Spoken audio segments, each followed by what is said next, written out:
Ladies and gentlemen, welcome back to the Road to 2000. When this game was playing as black, my opponent was playing as white. I can actually say that this is one of the best games that I've played lately. So let's get into it and see what happened. On this game, my opponent started with the most common move, pawn to e4. Then I responded with the Sicilian defense, pawn to c5. Then my opponent played pawn to c3. Then I played knight to c6. Then my opponent played pawn to d4, taking my central pawn. It's not really central, but it's in the center of the board. Then of course I accepted the pawn. Then my opponent took back with their own pawn, the pawn on c3. And of course I played pawn to d5. Then my opponent played pawn to e5, ignoring the pawn exchange there. Then I played pawn to f6, looking for another pawn exchange. Then my opponent finally took. The best move here was probably to protect the pawn or to ignore the exchange, allow me to see if I take or I just ignore it too. But my opponent took. Then I took back with my knight, which is the best move. Then my opponent continued with their development, playing knight to f3. Then I played bishop to g4, pinning the knight to the queen. Then my opponent played bishop to e2. Then I played pawn to e6. Then my opponent castled the king side. Then I played bishop to d6, preparing to castle, of course. And then my opponent played bishop to g5, pinning my knight to my queen. Then I castled anyway. Then my opponent played knight to c3. Then I played queen to c7. The computer liked it better if I played queen to b6, threatening the pawn on b2. But I played queen to c7. Then my opponent played knight to b5, attacking the queen. Of course, I had to move my queen. Then I moved my queen to b8. Then my opponent played pawn to h3, attacking my bishop. Then I went for that exchange there. Then my opponent took back with the own bishop. Then I played knight to e4. But the best move here was to play bishop to h2 with a check, and of course king will move here, and then I'll have to move the bishop back. So I thought that was pointless.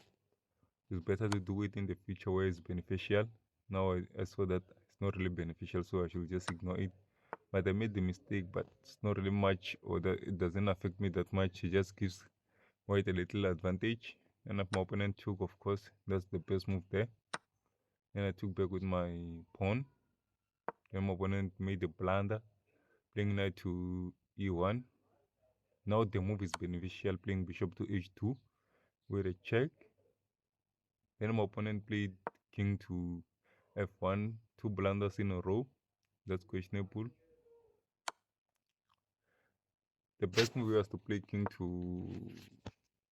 h1, but my opponent saw that they are losing a pawn, so they played king to f1, which is a big blunder.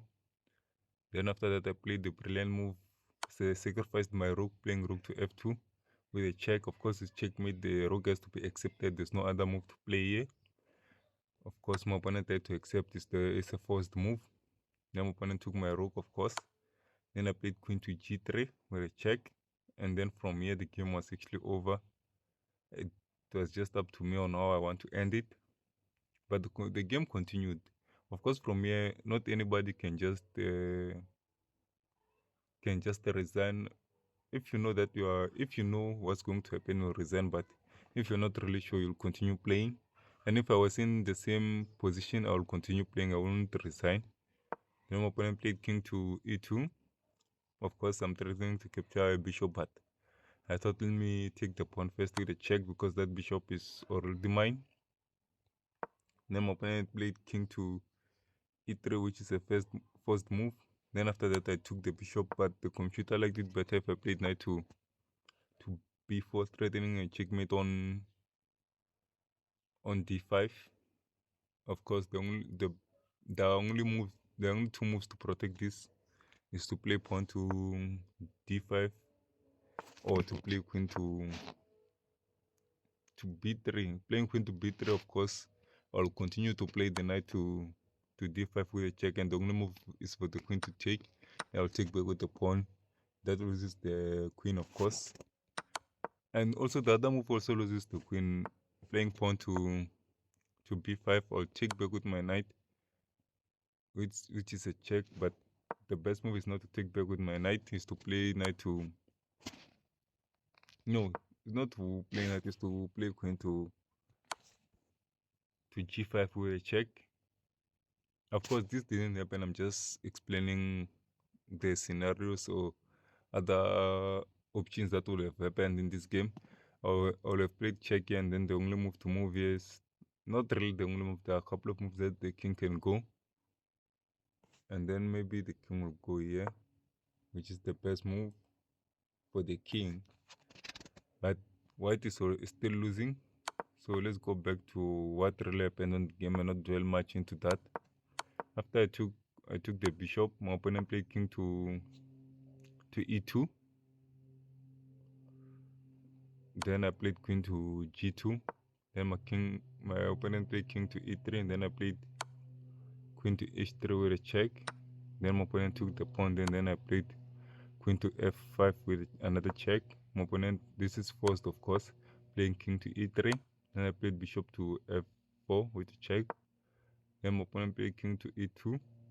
Then I played queen to b5 with another check. Then my opponent covered that with the queen. Then I played knight to d4 with a check. Now it's over because my opponent is losing the queen. The only move here, the only two moves here, or three, and also this one, but this one is on the party of mate. So probably the best move is to move here, and then I'll just take here, and then my opponent resigned after I took the pawn there. Now I'm just explaining what would have happened if my opponent continued, and then from here the game is technically over. So that's how the game actually played out. I guess this is one of the best games that I've played this week, I can say that. Again, thank you for watching. Please subscribe, hit the notification bell, like, comment, and share. And until we meet on the next one.